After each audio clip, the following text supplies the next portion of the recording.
Healthy in the lane. You've got Kostabile, who's playing his classic Chaos Knight that he likes to pick. That's a very popular pick in South America. And then you do have, you know, the Wyvern there as well. But it'll be interesting to see how this unfolds because I feel like Undying has an extremely aggressive draft early, and that tends to be, you know, a little bit difficult for them during laning phase. But once they get online, the potential is pretty big. Yeah, and it's Brawl playing Pango this game as well, so he's going to be able to gank side lanes very effectively with his teamfight ultimate. Generally, that works really good against Chaos Knight. I have played CK versus Pango, and if Pango gets on top of you and like rolls through all of your illusions and you, it means your damage output is just completely scuffed. So that is an issue potentially for 4 Zoomers, is that it might be hard for them to get pickoffs if the CK gets controlled. But minimum, they should be able to kill at least one guy with Necro ulti. Hypothetically, Winter Wyvern's ulti could also get a pick off as well. Against the IO combo, against TA, that's always a little bit of a danger. Wyvern, of course, one of those heroes that's very difficult in terms of positioning, so would not be surprised to see Zfreak try to pick up an early Blink Dagger, possibly Force Staff, but Dubu was going forward for that rune. He's going to walk into many of these heroes over on the side of Zoomers. So it's going to be Zoomers collecting 3, perhaps 4. Bam. Nice, very good. Nice start here for the Zoomers. All right. So the hero I'm most curious about is how Necro's going to do in lane. Against TA, it should be fine, because he's going to be getting an abundance of regen. He could get a semi-early Ghost Shroud as well, if he really wants to dodge some meld damage. That could be helpful. Keep his armor higher. But Tomato should be pressured here. Magic Stick will help a lot, though. It'll offset some of the damage he takes and give him more mana to do more refractions. So, plus Moo's got really sick cosmetics here. Double gold. Immortals, plus he's got bird hat. Like, come on. You just really like birds. Big bird fan, though. You are a huge bird fan. You and Jenkins are always at odds. Yelling about birds. You like birds, you hate birds. I think he secretly likes birds. He does have a book about all the birds. Like, how come you own a book of birds if you don't like birds? That doesn't make sense. That's true. Perhaps he's learning about his enemies. That could be it. I feel like they attack him quite often. But yeah, so I want to ask, how do you feel? I have a friend that absolutely detests Pango mid. Because if you get a swashbuckle off, or not swashbuckle, if you get a lucky shot off, right, you just disarm your enemy. And they feel like it's a very disingenuous mid. Because all of a sudden you have this advantage. I mean, lucky shot's fine, but it's not even that incredible early sometimes. Like, you get leveling the other skills is just better because your gank is more effective. So, like, if you, I don't know, if you're playing against a mid hero or something, yeah, it can be kind of spooky, but in most matchups, it's not that bad anymore. Like, it just disarms, it doesn't silence as well, so it's not a huge deal. Okay, I'll make sure to tell Neff that he's being a baby about Tell me he's bad, yeah, for sure. Excellent. Bottom lane, though, I mean, Tomato should be able to farm pretty okay here. It's a little bit difficult, right, when you're dealing off with, you know, Moo, who's going to constantly be spamming off the refraction, but another thing to remember, Tomato, once upon a time, was indeed a mid player. So, no stranger to playing the TA, although they've got the control right now. It's looking a little bit scary, does have the refraction, but he has burnt through all of that regen and will now be probably asking Dubu, please, feed me regen. Yeah, it's a tough one so far. Necrophos has great last hits, 14 and 2, and even just by standing near him, he's dealing damage, so it's looking good for the Zoomers right now. But Pango's up to 16 last hits now, Brawl doing great in his mid lane. He's got a slight damage disadvantage against Invoker, but he's doing moderately better than him right now. Arctic Burn coming out here, just slowing down a little bit, simply throwing out one of those Chaos Bolts just to harass. And this hero definitely has changed a lot over the years. Having that little bit of lifesteal feels so good on this hero. It does, yeah, it's really nice to help stabilize your lane, at least until you get Armlet items. But I mean, Armlet is so popular on the hero right now that, you know, he gets regen in other ways, but he's actually going for a Treads Rush first. And this kind of signals to me that he's feels secure in his lane. And he just wants to have as much damage and farm potential as possible. More mana, things like that. I feel like they have ways to, you know, punish them if they try to get overly aggressive early on. It's a little bit scarier for Zfreak, but this early, not going to be too concerned. Yeah, they'll be fine. I mean, IO doesn't really do much more than heal typically. It's great on Night Stalker because he already has good regen too, but yeah, with the faster treads that CK is going for, he should lane fine, he should be able to pressure fine. He's going to take a lot of damage here though, and trying to interrupt the pull. Ends up pulling the creep wave to the left. But yeah, this actually does get reset. Nicely done by Saberlight. Would have been a denied creep wave. I feel like this is definitely one of his like signature heroes. Is that Night Stalker. See him play that quite a bit. That's good, all right. Moo just being really aggressive again. It's fun watching him lane so far. Oh my god, there's so many last hits on Pango. What the hell? Oh my god. This guy's killing some small camps, that's what we're saying. With that said, he actually has the same last hits as Gunner. I don't know how. Very blown away. Spent more on regen, I guess, or something. Let's see if he can dodge this. He can. Steps right off to the side. He's going to be able to go grab himself the water rune. He's going to use those bottle charges first to get the maximum amount. Shield crash forward, grab himself that last creep. All right. Not too bad. Brow's feeling pretty good here. You're crazy. Must have killed a lot of like the small creeps. I mean, he's got 2 AoEs basically, and it's only like 180 mana, so 2 bottle charges pretty much, and he can more or less cast 2 of his spells. So that's probably why he's pretty farmed, and he's mobile too with Swashbuckle. So mix of lane and jungling. Definitely helps when you're up against an invoker whose spells tend to be a bit more linear. Well, tries are completed now for the Chaos Knight, so he seems to be doing fairly well in his lane. Doing better than the TA in any case. No kidding. Yeah, this last pick with the Necro has been really good. I mean, this is very similar to Timbersaw in some ways. Like, think how effective... Ooh, you got some mana drain off of it. That was nice. But, like, think about how Necro can play this lane. He's basically bullying his opponents. Very similar to what Timbersaw wants to do. You want to bully your opponent with this laning advantage, put them in a worse position than normal, and then ideally transition that by being obnoxious, tanky, and frontlining. And right now it's working great. TA's only 21 last hits versus 35 and 10 of the Necrophos. He's even going to kill the small camp very easily. So as he does, he gets more mana and HP regen back. So see that TP here down to the bottom lane. They're going to try to make some breathing room here for Tomato. Brow going forward, has the Rolling Thunder. They've got the slow going out here. He's going to keep going back and forth, and Brial will get the first blood. very neat. Tomato would have liked that, but you know, it's a good Rolling Thunder. It's a nice perk for making that rotation. Yeah, Pango's got to make that rotation because otherwise there's just going to be too much pressure. I do like that Moo just ran to the left instead of going to the right. If he runs right, then it puts Husky in danger to possibly also get killed. Instead, he just says, like, I'm probably dead. I'll just cut left, and it's not a huge deal. I was going to ask if it was more worth it to go top to slow down Constabulate, but see down here, a little bit of harassment coming Gank on Io. Tomato, Moon Meander has no mana, and will soon have no life, although he's got the tether over to Brial. Gunner, though, having that haste, would like to try to finish him off. Not going to be able to do it, not going to dive the tower just yet. Okay, pressure, burns the 10 stick. Not that bad. Man, Chaos Knight is so willing to fight Saberlight in this lane, which is impressive. It is a Helm of Iron Will and Night Stalker, so he's got huge armor and huge regen. But just with, like, Treads alone, Treads, Gloves of Haste, Chaos Knight fights him. And he's, like, stabilized in lane. Normally what happens at nighttime is you see a Night Stalker and you're like, oh, I actually have to just go jungle or something. And if the Night Stalker plays well, he can either leave the lane, come pressure you, or the support zones you. But instead, it's like he's just fighting him. So it kind of gives Four Zoomers this, like, really strong lane control that's going to make their lane and their game in this moment right here just fine.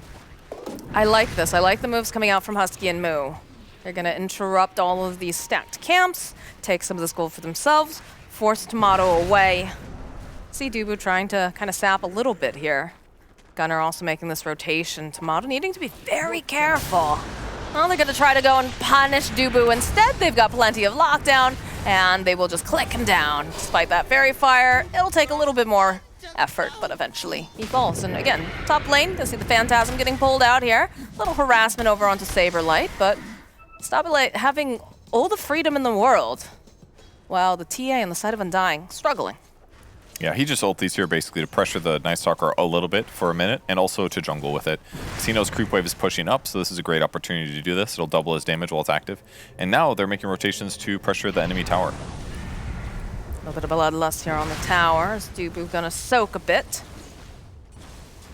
Seeing some more rotation down to this area. Gunner making his way to the bottom portion of the map. Dubu getting a little bit deeper here on the side. There's a lot of people in that bottom area. And there's the pressure here top. Z-Freak running away from Saberlight. Swashbuckle forward, plus the silence. Shield crush. And that's a dead Z-Freak. Oh, the scan actually misses Dubu. They don't know he's here. I mean, I feel like they must. They know now. They definitely know now. He's just going to hide in this little corner. He'll lose all of his mana. Moo will find him. They'll just give a couple clicks. Throw out an Earth Spike. But he's not going down without a fight. Gonna see Moo TP to defend the top tower. They don't want to let this go for free. They can't bring Chaos Knight though. He TP'd bottom, so this is kind of a weird spot for him. This is not looking great from Moo here. He does have plenty of regen, but eventually the rolls come through, the clicks are there, and that's a dead Moo. The tip's getting dropped. Yeah. They're feeling sassy right now. That was a costly one. He felt like he wanted to defend the tower because they just put a bunch of effort killing the enemy tier 1, but not being on the same page just really hurt them. CK TP'd to pressure bot tower. He didn't have a TP ready to go back. As a result, defending that tower is just not possible. And it's hard anyways against Night Stalker when he pops his ulti. So, like, this is the glory of the last pick Pangolier, is that it just makes that, like, when you want to kill the Necrophos, you absolutely can. Because you can just chain disable him for like 5 seconds and do a large amount of magic damage. So he's actually vulnerable. Z-Freak walking into 2 here, but Saberlight already teleporting away. Moon Meander's just going to tether up to Bryle. Got a lot of mana left over here, so Z-Freak's going to push them away out of the jungle.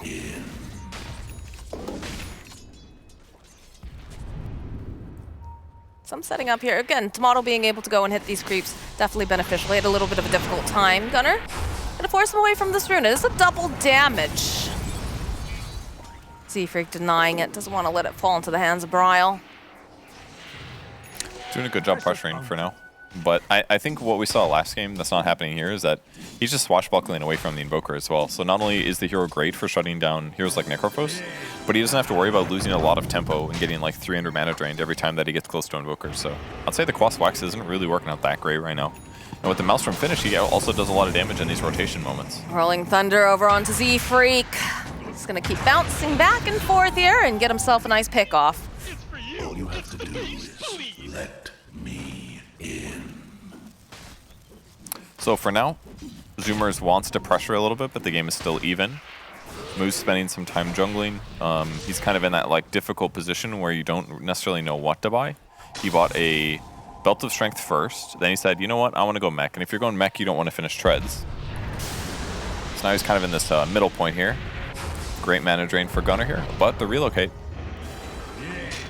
Doesn't amount to really much of anything, unfortunately, for the side of Undying. Yeah, I think they decided just to back there. It's not that safe. They're going to teleport back to the top lane. Yeah, Moose does have a mishmash of items here. Yeah, but he got most of the mech, and then he's like, JK, I'm buying a Boots to Travel, which you do feel like you need on the hero. The hero's really slow. It's only 325 here with Boots of Speed. He's a painful, slow guy. But Boots of Travel will make it easier for him to follow up on his allies and just initiate better or to catch up to fights and cast your ulti and stuff like that. But for now, he'll still farm decently quickly. He also needs survivability a lot, because again, he can just get rolling bouldered and die in most cases. But for now, things look okay for the Zoomers, but I just have doubts in their carry potential with Chaos Knight later on.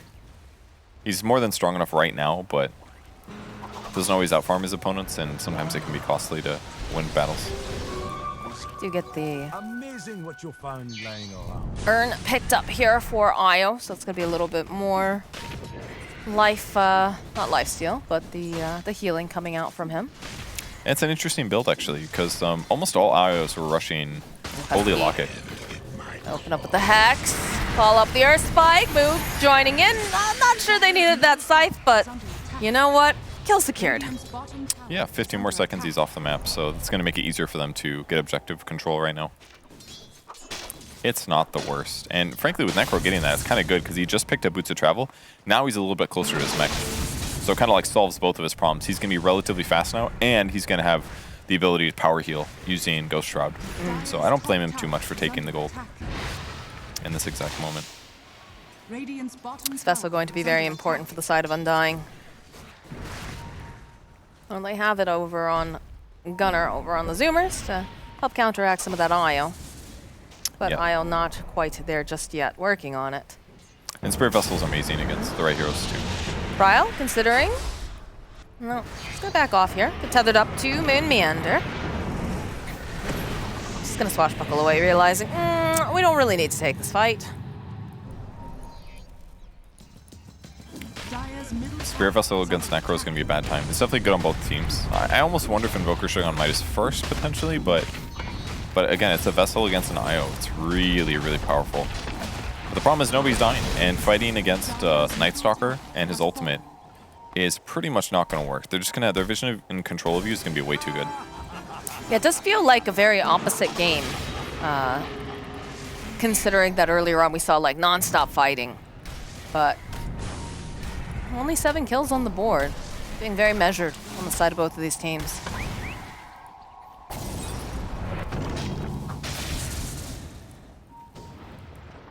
Yeah, everybody just backing off, continuing to farm. It's daytime, obviously, so oh, no one gave the high five. No. Call GG, it's over. Dude, I love dropping King Optic as a 5. It's so good. All this mana regen, you can cast spells a little safer. Husky he just launches the farthest ignite I've ever seen in my whole life. Just bombs it into the river on Husky. Tower looking a little dead though.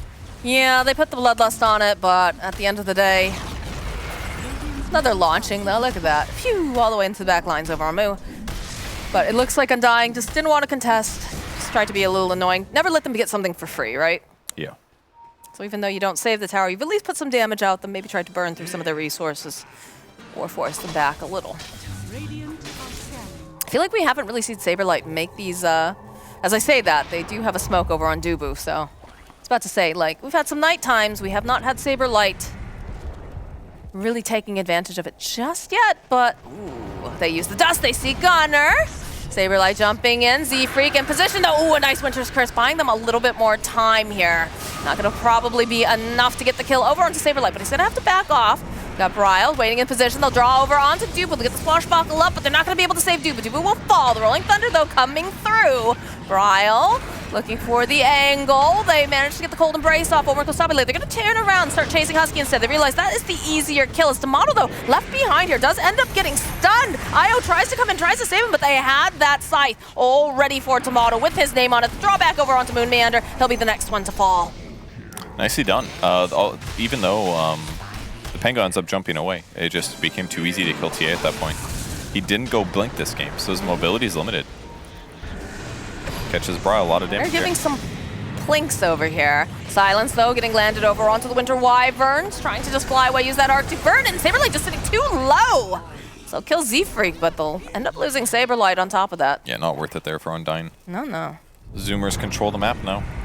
And that was even without some ideal play. Like, he didn't get Cold Embrace off before he got disabled. Yeah, they go in Gunner here, but Z-Freak playing behind Gunner made this so easy. Gets Winter's Curse off at the perfect moment. They all move forward. They mess up the Tornado just a little bit, but so the Splinter Blast doesn't do quite as much damage, but they get more mana drains. Saberlight's fighting with less as a result. Dubu ends up getting caught. He gets cleaned up pretty easy. And it looks like they have a small moment to pressure the Chaos Knight, but when they hit him with one level of Cold Embrace, they realize, like, oh, we have to disengage. So they go for the support. That looks fine, but then that pullback on Tomato puts him so out of position that he's just an absolutely easy kill. And that's that extra pull distance that that CK used. It was Tomato playing in the correct place, but the pullback was huge. 600 pull. It's like half of a hook. It's like a level 1 swap, basically. You mentioned hooks and somewhere Jenkins weeps. Yes. Wishes Pudge was viable. Yeah. Someday, buddy, someday. All right, and standard Necro build coming. Sanj and Nikaya, lots of regen amp. More mana. It means every kill you get more mana and you get more HP. Increases your spell amp. You usually transition to the shard eventually. Not sure when we'll see it exactly, but it's a great way to build.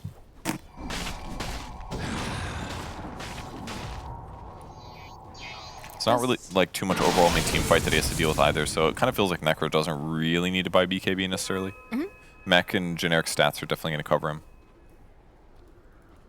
This game feels a bit odd to me because it feels like everyone's really just playing either on the river or like deep within their own area. Like you're not seeing a lot of aggression coming out and tracing over to the side necessarily. We did see that one fight in the mid lane where Saberlight saw like an opportunity, but unfortunately, you know, they weren't able to complete what they wanted to do there. The Zoomers were in just a great positioning again. Z-Freak being on the Winter Wyvern with that cold, or the Winter's Curse.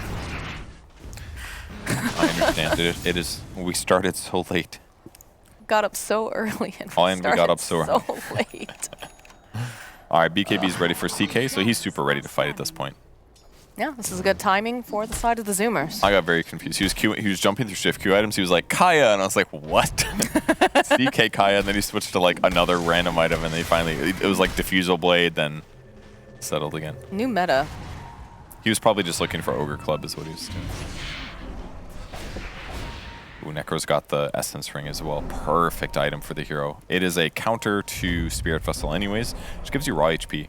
Doesn't work as good with Ghost Shroud, but that's the upside. So against anti-healing, it's still pretty effective. Do have a Lincoln's now on the Pangolier. You can see that he's been placing it over on Tomato if he's in a particularly dangerous area of the map, but the way that Undying is playing, they're just dodging here, going down to the bottom area. The ward They spot's do have small. wards, though. They can see them making these moves, and look at the way Zoomers is moving. They're just zeroing in on their prey here. They're going to run into Saber Light, immediately putting out that finger. Can they finish him off? That was the question. As they, ooh, a good save here from the IO. Windmeander's super dead when he comes back, but did manage to save Saber Light here and deploy him where there's creeps, a building to hit. All sorts of good things like that. So the Hex comes out, the MP, everything. Nice pickoff. Looks like they're going to try to take Roche while this is going on, though. Of course. Huge, they see it. They do see it. Can they get over there in time, though? Tomato feeling a little bit dodgy here. Does have the Dessa. Yeah, the TPs are coming out. They got to go really, really fast here. They have to have that inventory slot open immediately. Nice tornado being tossed out here by Gunner. Will interrupt, but Tomato still going to be able to pick up the Aegis, and they'll be able to walk away.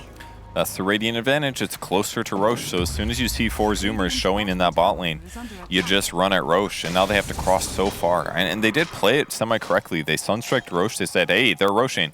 But not everyone had TP ready. I think Lion was still on cooldown a little bit, or Winter Wyvern, or vice versa. So it's like, if they can't all TP and go and get there quickly, it's tough. So the advantage of TA just shows itself. Just so much minus armor, they can Roche quickly. Counterplay coming in. Look at how far Moonmeander's moving away because he doesn't want to end up getting cursed, but Saberlight is probably going to die for this, and it's also looking like the IO2 is going to fall. So they'll scythe up over here on Saberlight. Not quite enough damage. They're going to need a little bit more clicks, but they will be able to take down Moonmeander ahead of time. And Gunner did go back for that Midas. Yep, just like last game build-wise. Hopefully he keeps his net worth up. He's still very middle of the pack, though. I think there's something to be said about rushing Spirit Vessel before Midas maybe is weaker, because it hurt his net worth a lot last game as well. Oh, he accidentally clicks on Tomato. Ooh. He was invis, but he was moving, but he accidentally right-clicked him. So he broke his invis. A little spooky, but it ends up being fine. Teleport's going out, though. They're going to go bottom, try to punish Costabile for being alone here. Use the Rolling Thunder. Dubo setting it up very nicely. Has Ignite. That's going to be the BKB getting popped. As Tomato, I'm not sure exactly what ended up stunning him, but Costabile, they force out the BKB. He'll have to teleport away. Guess it was Husky there. Thank you. Yeah, he got hit by a stun before he BKB'd, so just had to BKB TP. A little rough, that was a 9-seconder, but pressured solid. They're queuing up a Scotty on Chaos Knight. Very good item. Great minus slow and anti-healing again, similar to last game. It's not as good on CK because you're a melee hero, but just meaning that it's harder to apply. It doesn't change your debuff anymore like it used to back in the day. I'm seeing a Witchblade being built on Winter Wyvern. Okay, interesting. It's a little bit interesting considering that it's a support Wyvern, right? Yeah, it is a 4 though, so there is more justification, certainly. And it's a pretty decent game. It gives you armor. Armor against TA is going to be great. It ups your projectile speed, which can be kind of nice. And it's damage over time. In some ways, I kind of like it a lot, actually, because there's a TA.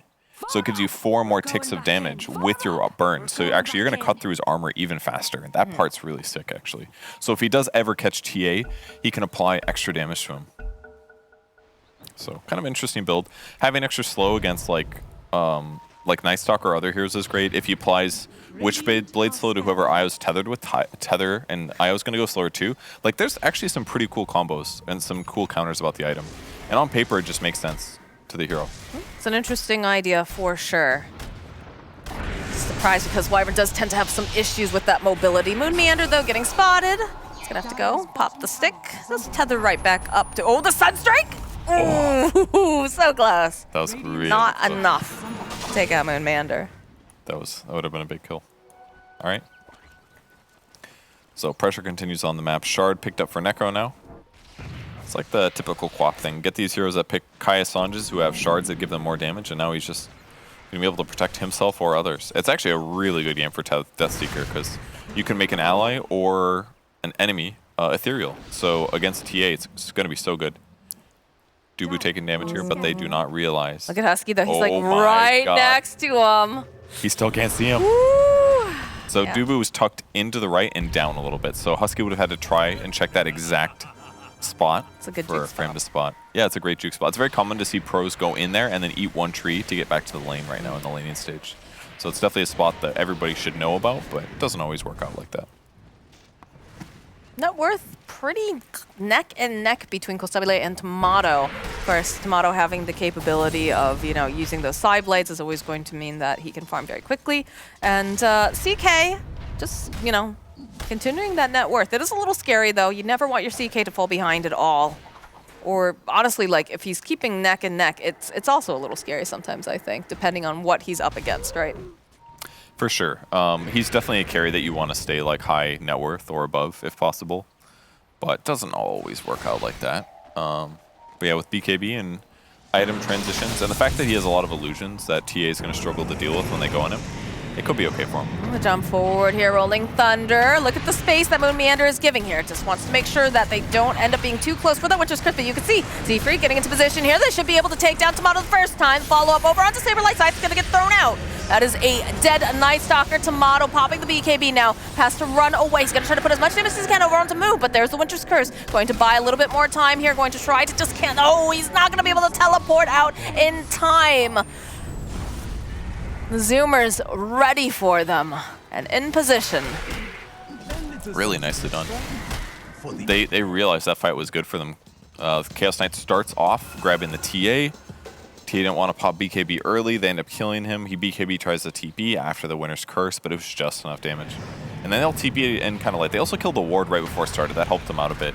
Because by the time Night Stalker got over here to the fight, it didn't look perfect for him. And then when they finally hit Night Stalker, boy did he die fast. Spirit Vessel, one Reality Rift and an ulti, and he was more than dead. So, and Tomato still doesn't have BK or Blink here either, so he actually couldn't just blink away.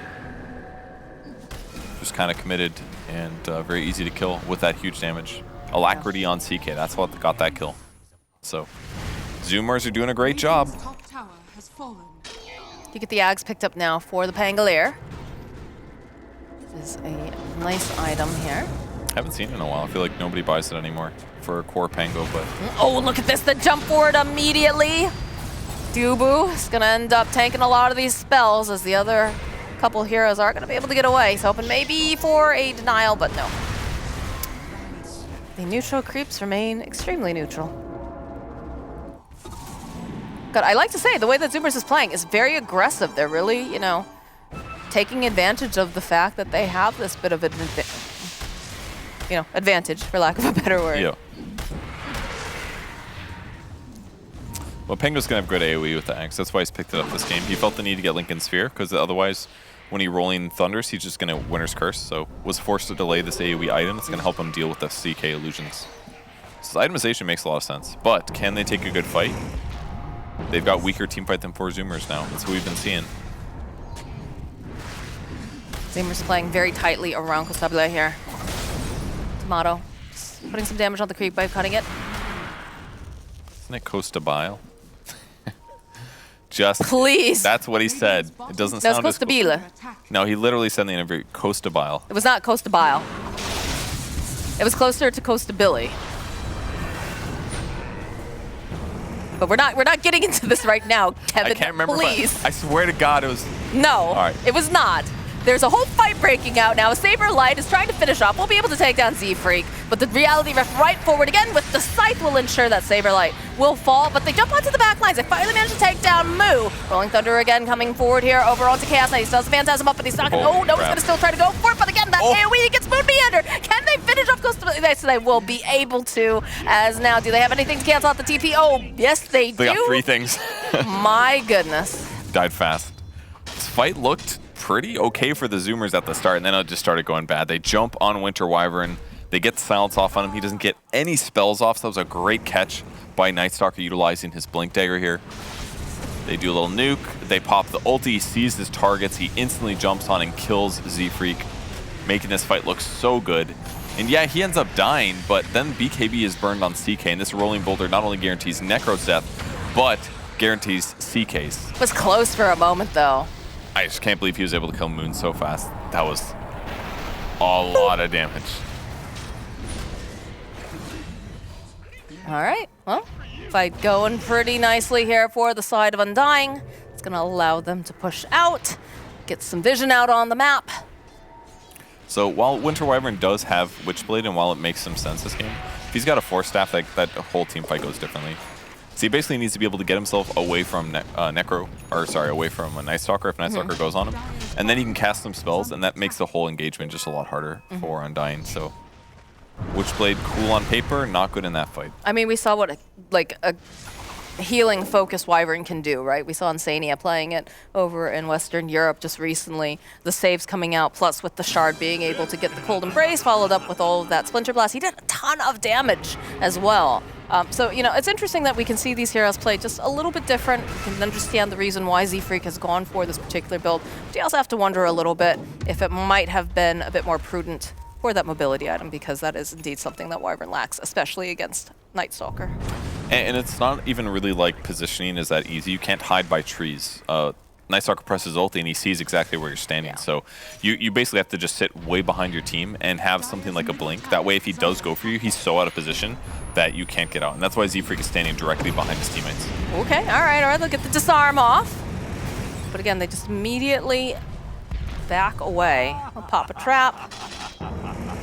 Thinking about going in. Hear the Rolling Thunder coming forward from Bryle. Look at the BKB coming off of Sabale. They go into the back lines. They're hunting for Gunner.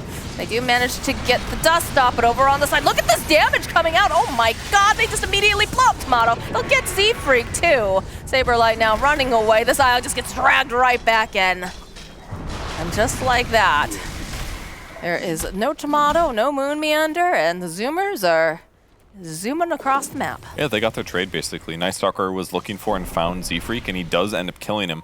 But in the meantime, Costa Bile. See, now we're thinking about it way too hard. I messed it up. I messed everything up. He's able to BKB off the Rolling Thunder and finds the target of the TA. So breaks Refraction, they get him low. Isle's trying so hard to keep all these targets alive, but they just can't do it. And frankly, I wonder like how different the game actually is. Like they have a lot of damage by all means, but imagine he has like Mech Holy Locket. Like he can definitely burst heal somebody above half HP. Then Reaper's Scythe doesn't necessarily kill somebody. But in the same vein, he's like, I want a Spirit Vessel because I can use that to burst kill these the Necrophos. Like he basically solved the Necrophos issue and killing Necrophos, but he didn't solve the saving people from Necrophos issues. But maybe he's made the right choice. It's hard to say. Nobody else is going to be able to build Spirit Vessel. Maybe Night Stalker, but his right click would have been weaker and he wouldn't be killing Winter Wyvern then. I mean, how much of this also is based off of, right, Dota's one of those games, it's not just static. You can't just say, you know, you definitely need to buy this item and then you would have won the game. It's a lot of little factors coming into play. So perhaps, you know, maybe it's a timing thing. Maybe they should have been more aggressive. Like, perhaps this whole way that the game is playing out is not how Undying envisioned. For sure. And yeah, if you go for different items, it changes how you would have gotten to this path right now. So it's hard to say what would be perfect. But at the very least, Force Zoomers still have a lot of swinging power in these engagements. They just need to jump on one guy and get the Reaper Scythe off. And TA is by far the best choice right now. Use a scan. Ooh, and the jump forward immediately. Brow blinking away. Tornado connecting. Great play. To get the Knight over on the side here, but the Hex coming out. They'll end up making Dubu pay, but I think if you're Undying, you are more than happy to lose your position 5. In exchange for keeping Bryle alive. Oh, that rhymed. Huh. So Chaos Knight's now going to pressure out the offlane here. He picks up a Shard as well, so he gets a little bit more damage. More Chaos Bolt spam possible. Really good Shard for these little skirmishes. And 4 Zoomers will cross the map. Moo in the front. They got a gem? No, just sentries. Oh, they do actually. It's on Invoker. That'll also be very powerful in making sure that they can rip down any of the additional vision coming out from the side of Undying. They already feel very, very strong and in a good position on the side of Zoomers. They're going to go take out the outpost as well.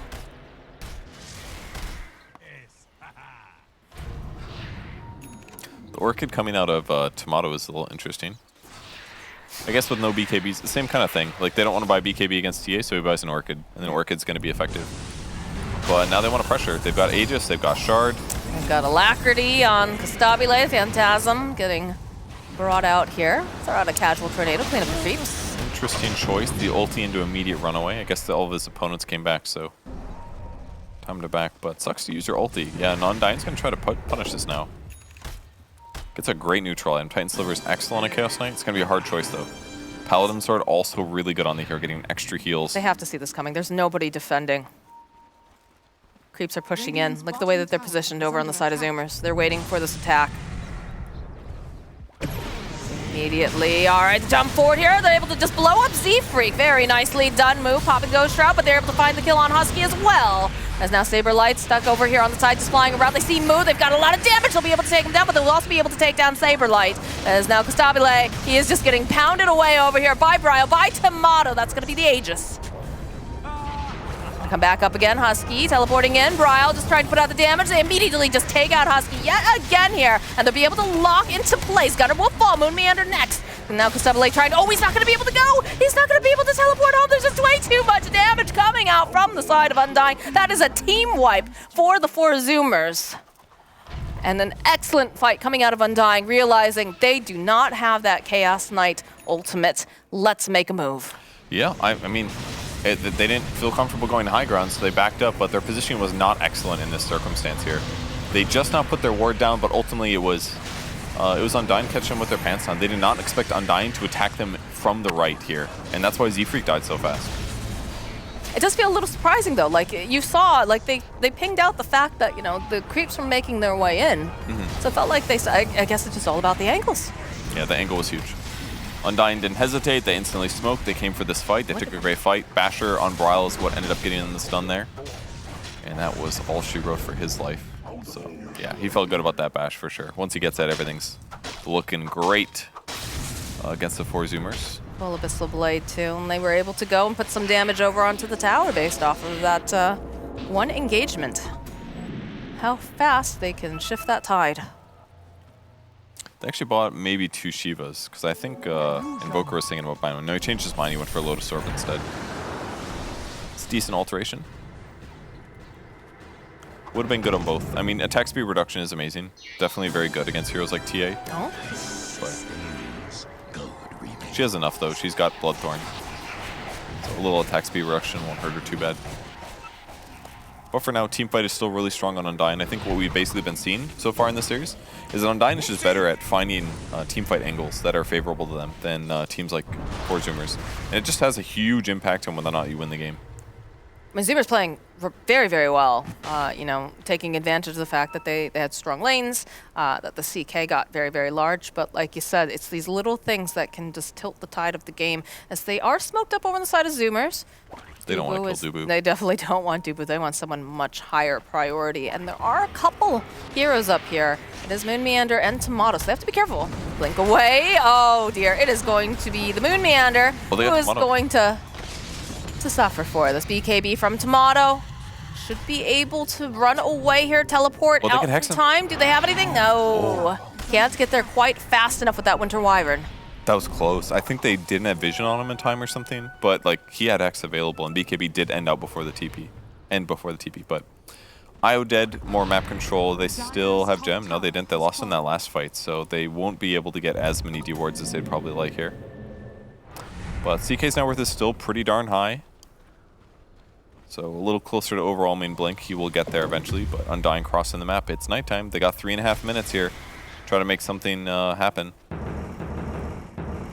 Delay in the tree line. Just hear the drums of war from Pryle as he pump fakes that ultimate. Let's clean up the creeps over in the mid lane. Pop a trap. I know the belay's there.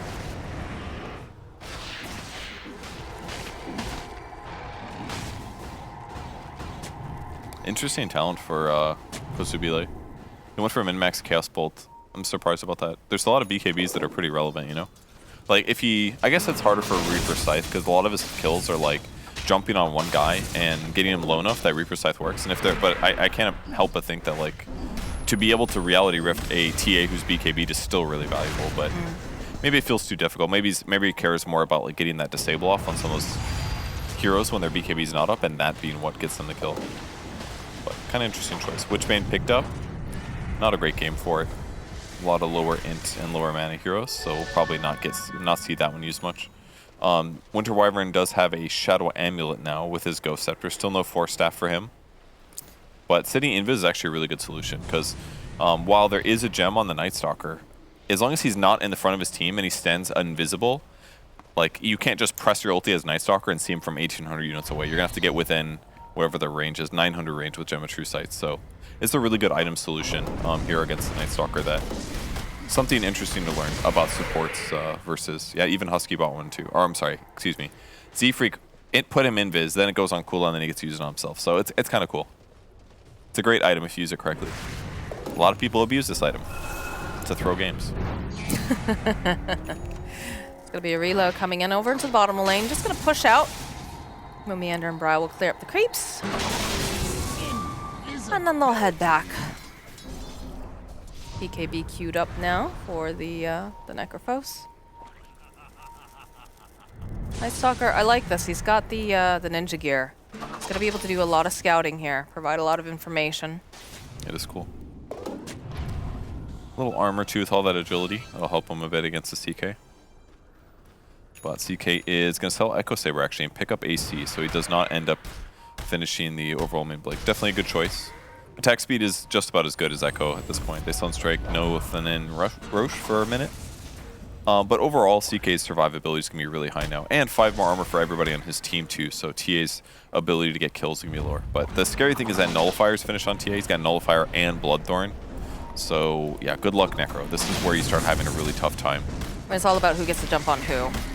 Yeah, basically, you have to use BKB. But Yes. Necro just finished it, so he hasn't had any fights to deal with Nullifier without having BKB here. But this is the perfect item for it. They're smoked up on the side of Zoomers. Again, looking for the angle. It's been all about angles this game. Radiant's middle tower is They are going to have to approach the high ground, though, and they have some traps in the position as well. With this Gunner creeping forward little by little.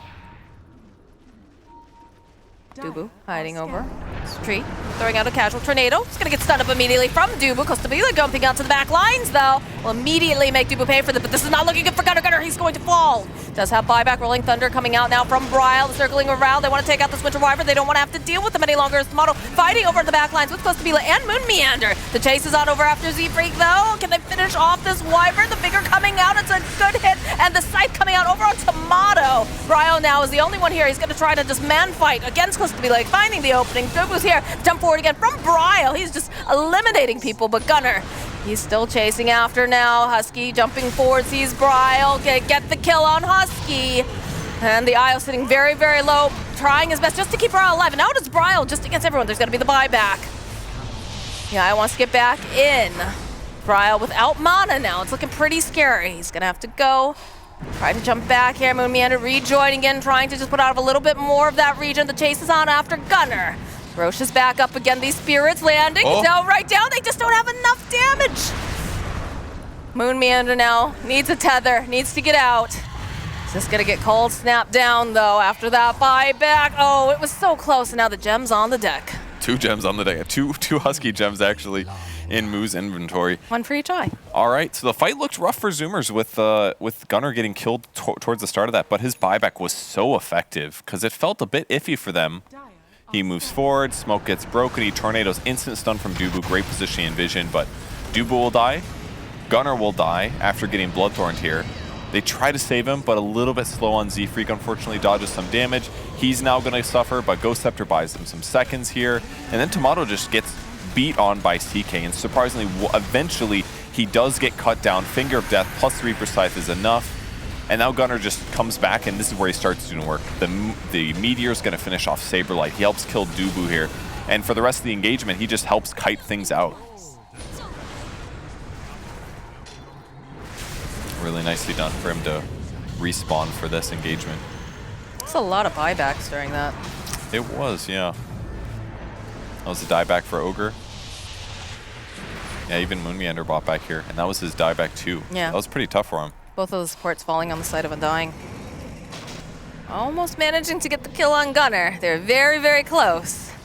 Live game Zoomer are Roshing right now. And it looks like it's going to be dead at the time, I think. Now they get the Hex off over onto Night Stalker, plus the Earth Spike. They want to catch if they can get it. I can't quite manage to catch it, though. Yeah, too hard. Especially when Saberlight's bloodlusted, invis smoke, flying anywhere, giant wings. God, yeah. He's spooky. Then you have the, what is that, the Ags, like, after Image. image? I don't know. Very distracting. It's the phase boots animation for this year's TI. Wait, for TI? What? You know, Battle Pass, same shit. No, it's not. Isn't that what it's from? I'm It's pretty on the sure it Battle is. Pass. It's not TI. Well, it's when he though. uses phase boots for sure. It's, Yeah, it's no, one of the Eggs effects. Yeah. So TI. No, I'm just kidding. All right. They put one gem in the base. No, actually, they're going to keep them on deck. They're going to keep 2 of them. Gunner has one, as does Husky. So just wants to be careful. That way, if he's getting looked at by creepy crawlers, then he can zip himself away, fingers crossed. But still no BKB for Invokers, so he still is kind of vulnerable right now. But, I mean, that was only his 2nd death. He's still doing really good. Yeah. Now he's got Scythe of Ice. That's his optional item here. I feel like you trade that out for the, yeah, you're up the gem, put that in. Yeah, I was going to say, I was like looking at his items. I'm like, man, I want all these items, but it's okay. Send the gem back. Husky cleans out all their side of the map, so they've good map control. They got Aegis. Everything's looking pretty good for him. Man, it's still wild to me the fact that Winter Wyvern hasn't opted to go, like, he's literally, Zefrik's literally rocking brown boots. It's not that weird, though. Like, you don't really need Arcane Boots because he has a high int gain. No, but I'm saying, like, in terms of, like, mobility, like, there is literally no mobility item here. He's relying entirely on, you know, positioning. For sure. And, like, using the Glimmer Cape to find these openings or, like, punish them if they get over-aggressive. But the issue is that the other boot options are not good solutions for mobility. Like, I was thinking more like a Blink or a Force Staff. okay. The boots, yeah. I just think it's funny that, you know, we're just slumming it in brown boots, too, Yeah. on top of everything else. Like, It's- just no mobility items other than boots. It's just literally not, yeah, it's not worth spending the money and, yeah, well, on the boot upgrades. But yeah, Blink or Force would be excellent. But in the last couple of fights, he's done a good job with Ghost Scepter to buy himself some seconds. Because really all you need to do is ideally wait out their BKBs with your defensive items. And Glimmer and Ghost Scepter will be a good way to do that. Because it forces Saberlight's already diving the back lines, right? So Yeah. if they can get Glimmer off and buy themselves a couple seconds for some support to overextend trying to find him, then that's job well done for him. Gunner's just zooming around here. Full on Wex. Trying to find any sort of an opening here where they can try to take advantage of the side of Undying. Traps are going to get placed down, and they're going to go just to make sure that they can take over the outpost. And that's an overwhelming blink now for Costabile. Very good. Got some 25 talents. Invoker going for the bonus Quas-Wex Exhort passive effects. That's kind of bonkers. Every Wex gives him 17% movement speed. That's pretty nice. That's like Well, he's got tiny little legs, you know, he's Kid Invoker. He needs that really extra boost. good. That's like super fast. He's 488 and he's not even invisible. He doesn't even have BOTs. That's pretty cool. Also rocking the brown boots right now. That's right. CK went for Chaos Strike Chance. Moo went for Death Pulse cooldowns, and over on the other side, Brow's level 28, no big deal. He can roll around every 45 seconds. Yeah, he's got the shard on top of that too, so he's be bouncing off everybody. He's doing so good. He also has brown boots, but they're too pleb for him, so he puts them in the backpack. Cool, yeah. He hasn't died yet. 11, 0, and 9 It's very for Bryle. impressive. He's playing really good. There are like, the counters on the enemy team are a little bit limited, but still he's playing really well. Looks like we are ready to go as soon as, yep, there we are. And now that TA has Refraction Instances talent, it feels good to have something like a Witchblade, to be honest. So that's 14 sources of damage that they have to cut through to start damaging Tomato. That's a lot. So CK ulti works great for that too. Garl immediately hopping away here from Costabile. All Arctic Burn right click for Wyvern now. That's what he wants. All right, let's go. Tomato poking a little bit, the Reality Rift immediately, but jumping back. Wyvern's not here. This is There is not, as you can see, Brawl just rolling around, creating this chaos, trying to find these openings. They get the Nullifier off over onto Costabile. Can they burst it down fast enough? Yes, they can. That's going to be the Aegis. So they're going to reset over on the side of Undying. They don't have that Rolling Thunder. They'll get a little bit of a disarm off. Follow up the jump forward from Bryle. Does have that BKB as over onto the backline. Saberlight just making all of this chaos. Another disarm though coming through. They get the stun off too. It's gonna keep bouncing back and forth. They get the curse off over the back line, but it's gonna be Costabile who eventually falls. Now Moo running for his life. They'll get the scythe off. They'll get the kill on Saberlight, but they're looking like they're probably going to end up losing this Necrophos as soon as that curse is done here. As they'll jump back over onto the lines, over onto Husky. Moo still throwing out damage. Buyback coming out from Lion. Husky trying to get back into the fight, but they'll be able to go rolling around yet again. Gem on deck. The jump forward. A little bit more damage over onto this Moo, and he will fall as they'll take out Dubu. Can't quite go fast enough to grab this Invoker. They're trying. They even go for the reload play as Tomato just farms up the Ancients. You know, just because they're there anyways. He didn't know where Gunnar was, so it wasn't worth sticking around. I mean, that one's on Z-Freak without a doubt. Z-Freak goes back to grab the bounty rune, and at the same time, his team is hitting like in front of tier 2 tower. So they basically poke and commit to CK. Like, just look at the map there. Look where Z-Freak is. Here's they're just on a different page here. Chaos Knight's trying to hit Tomato. He's not here to slap down a Cold Embrace or something, get him fully healed. He just ends up losing Aegis for pretty much nothing. Great chain stunning there. And then afterwards, he pops BKB and then Z-Freak Cold Embraces him. Maybe feeling the guilt. Oh, I should have done this 20 seconds ago. Just a tough moment here. Gets low, pops BKB, same time, basically right after he gets Cold Embrace, so he doesn't even get to run away during the majority of his BKB. He blinks forward, but then he again gets chain stunned. And they had to keep using spells that weren't the best at defending him. Now Undying's already into the base, and they'll be able to go. They take down Gunnar. No buyback on the Invoker, down for 122 seconds. Do you have to be careful? Costabile is going to be back up in 3 seconds here for Z-Freak. But they put some damage on the tower. The question is, do they continue? Do they respect it? There's buyback available now for the Invoker. Just a tiny little window. They'd love to force BKB or buyback if they can, though. And Brawl just playing a flawless game. Yeah, and at the end of that last fight, Moo tries to Reaper side them after the refresher. Link gets blocked by Lincolns. Still doesn't die. God, the bounty on this kid's head. It's going to be so big. Do you think they can kill him? Yeah, for sure, but will he's they? playing so good. That's the issue. Will they, though, Kurt? Dude's That's got my question. 4,400 HP. 4,000 as a level 29 hero. It's actually insane. Like, he's about to hit level 30. I cannot remember the last time I've seen a level 30 hero in a pro game. It is not common. It takes a lot of experience to get to 30. Dude's going to have 2.5 less seconds on Swashbuckle. He's going to be flying around. I mean, he's been involved in 25 fights here. Or kills, at least. 25? They only got 26 freaking kills. Yep. That's why he's got all the gold, all the experience. There it is, the jump forward immediately over to Costabile. They want to just blow him up as fast as possible. And Z-Freak now, he's managed to get the Cold Embrace up, but there's just no way for him to get around. He's going to get tiny. He's going to just immediately die. No buyback on this Chaos Knight. And all I can see is Saberlight's giant wings on the screen. This is... Dude, that's so much damage. Jump forward again. Bryle finding the opening over to Z-Freak. Z-Freak does have buyback. But they're going to just rip apart these buildings. Undying has been so incredibly patient. Now they'll continue moving forward here. Tomato just slicing through here. Does have the little bit of that double damage left. They'll force out the fortification. Dropping traps everywhere. Look at the range on that Ignite over to Gunnar. Good lord.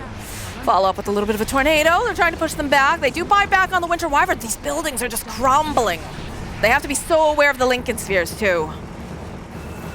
Moo is just on the other side of the screen. Bryle jumping forward again, trying to punish Gunnar, trying to make these things open here. Good escape.